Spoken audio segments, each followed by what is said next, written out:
If you're going to be successful, you need to be smart, conscientious, and tough. If you're talking to a man who wouldn't fight with you under any circumstances whatsoever, then you're talking to someone for whom you have absolutely no respect. If you're a social scientist worth your salt, you never do a univariate analysis. There's no doubt that inequality stabilizes societies. I think the social science evidence on that front is crystal clear. You can't have a values structure without a hierarchy. They're the same thing because a values structure means one thing takes precedence over another. I happen to be a big fan of Western civilization. I think it beats the hell out of tyranny and starvation. People have been fed this diet of pabulum, rights, and impulsive freedom. There's just an absolute starvation for the other side of the story. In the West, we have been withdrawing from our tradition, religion, and even nation-centered cultures. It's very difficult to regulate yourself, and if you learn to do that, well, it starts to spill over. If you're not going to be rewarded for your virtues, and instead you're going to be punished for them, then what's your motivation to continue? People have this capacity within them to set the world straight. You have to listen very carefully and tell the truth if you are going to get a paranoid person to open up to you.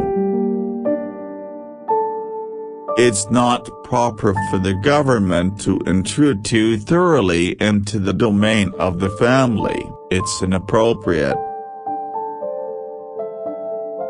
We deserve some respect. You deserve some respect. You are important to other people, as much as to yourself.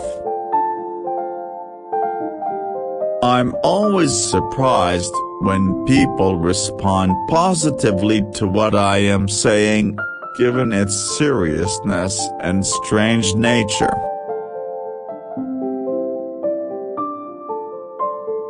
Don't lie about anything, ever. Lying leads to hell. It is more difficult to rule yourself than to rule a city. Don't compare yourself with other people, compare yourself with who you were yesterday. I don't tell people, "Hey, you're okay the way that you are." That's not the right story. The right story is, "Hey, you're way less than you could be." Free speech is not just another value. It's the foundation of Western civilization. If you don't stand your ground, then all that happens is people push you backwards. It's in responsibility that most people find the meaning that sustains them through life. It's not in happiness, it's not in impulsive pleasure. No one gets away with anything, ever, so take responsibility for your own life. It's very hard to find your own words, and you don't actually exist until you have your own words. The people who hold that our culture is an oppressive patriarchy, they don't want to admit that the current hierarchy might be predicated on competence. When you start to realize how much of what you've constructed of yourself is based on deception and lies, that is a horrifying realization. The connection between psychology, mythology, and literature is as important as the connection between psychology and biology and the hard sciences. Women deeply want men who are competent and powerful, and I don't mean power in that they can exert tyrannical control over others. That's not power, that's just corruption. I've studied authoritarianism for a very long time, for 40 years, and they're started by people's attempts to control the ideological and linguistic territory. Life is tragic. You are tiny and flawed and ignorant and weak, and everything else is huge, complex, and overwhelming.